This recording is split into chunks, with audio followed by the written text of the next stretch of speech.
పునర్జన్ ఆయుర్వేద హాస్పిటల్కు వచ్చిన పేషెంట్లు వారి ఎక్స్పీరియన్స్ మాతో పంచుకోవడం జరిగింది. పునర్జన్ను ఆశ్రయించిన తర్వాత ఇది వారి మాట. నా పేరు విజయలక్ష్మి.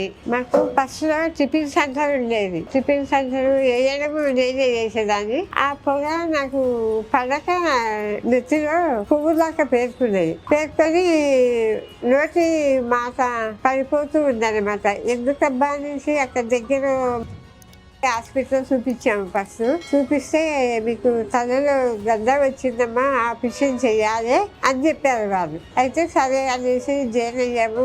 ఆపరేషన్ అయింది మంచిగానే. వారం రోజులకి ఇంటికి పంపించారు. మంచిగా అయింది. మళ్ళీ ఒక సంవత్సరం అయినాక నాకు ముక్కులోకి వెళ్ళి శ్వాస పోతలేదన్నమాట. అయితే మళ్ళీ వెళ్ళాము.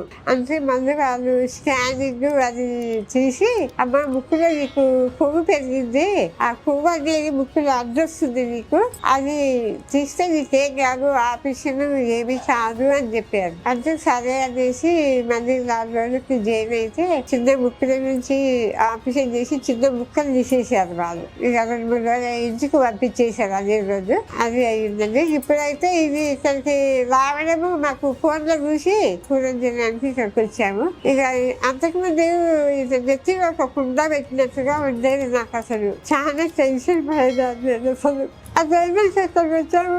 2 సార్లు వాడినంటే ఈ బర్గర్ చేసి నాకు తగ్గింది. చెయ్యి ఉంటే బాగా గుంజేది. అది ఉంటే నాకు తగ్గింది. నా పనులు నేను చేసుకుంటున్నాను.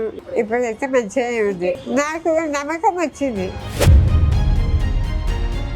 చూశారు కదండి, వారి మాటల్లో ఉన్న ధైర్యమే పునర్జన్ సాధించిన విజయం. వారి నమ్మకమే పునర్జన్ను ముందుకు నడిపించే ఇంధనం. ఇదే విధంగా మరెన్నో జీవితాలలో పునర్జన్ వెలుగులు నింపడానికి నిరంతరం కృషి చేస్తూనే ఉంటుంది. ధన్యవాదాలు.